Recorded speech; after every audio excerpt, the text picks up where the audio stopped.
The topic of our group's presentation today is about Vodafone's wholesale takeover of Mannesmann. Here is a graph of the volume of wholesale merge and acquisition takeovers in Europe between 1985 to 2018.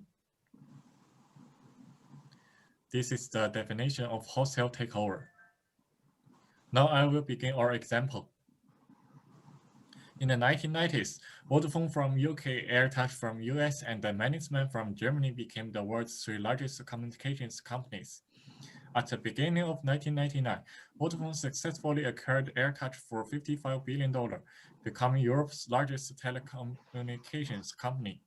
In order to consolidate its position, Mannesmann bid €32.8 billion to successfully acquire Vodafone's UK partner Orange. So Vodafone's local business is in danger.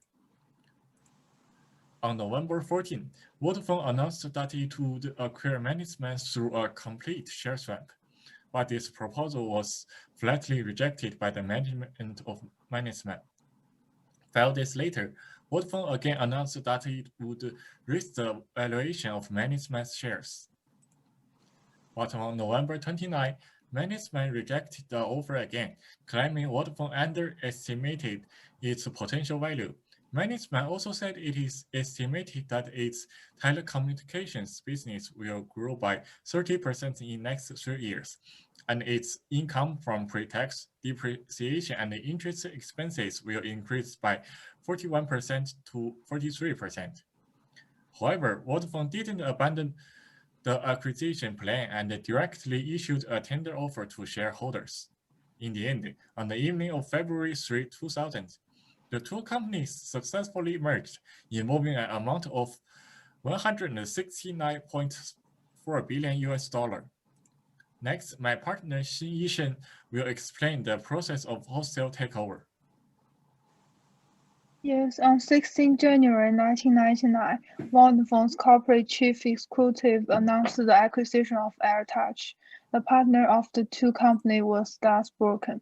The two companies also handled and reacted differently during the hostile takeover. Vodafone has invited Goldman, while Mannesmann is Morgan Stanley. The two investment banks used a variety of methods. They used a few methods. First, raise their price. At first, Vodafone gave Mannesmann a friendly tender offer in 14 November 1999 at the share price of €203 and promised Mannesmann shareholder hold a 42.1% share of combined group, but Mannesmann rejected. On 19 November 1999, Vodafone raised their offer price again. Share raised from €203 to €240. Then they persuade shareholders outside Germany. There are 23% of Mannesmann shareholders coming from the UK, 21% are from the US. They raised the shareholders' share percentage to shareholders from 42.1% to 47.2% of the combined group. Finally, Vodafone also put forward the advantages after the merger. They claim that no one will lose their jobs after the merger. The additional plans for Mannesmann's industry and automotive business will be implemented. On the rest of the timeline part will be introduced by Zehua Yan. On the 14th of January 2000, Mannesmann issued a counter-takeover statement. Even if Vodafone AirTouch get more than 50%, it will not be enough to control Mannesmann. It will be difficult to sell Orange after merger.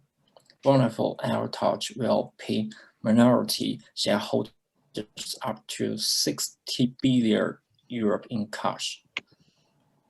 On the 13th of January 2000, Mannesmann modified the terms of acquisition. Mannesmann shares and €350.5. Mannesmann's shareholders hold 49.5% of the combined group. On the 4th of February 2000, the acquisition has been done. The next speaker is Wang Jiasi. Well, Germany is a very conservative country. Before the takeover, government intervenes in companies' operation a lot. But this takeover case brings the shareholder culture into this country. The hostile takeover shows how far shareholder democracy has springs in Germany and helps to stop politicians getting too heavily involved in the economic activities. We discussed the impacts of hostile takeover on corporate governance and made some conclusion. First, let's start with the negative effects. First of all, hostile takeover directly threatens the interests of the shareholder and managers of the target company. After the takeover, the bidder usually replaces the original major shareholders and management of the target firm in order to actually have the voting rights.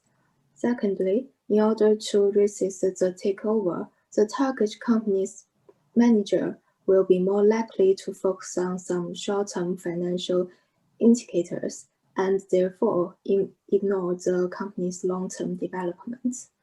The last one, also hostile takeover has the possibility of improving the company's financial performance.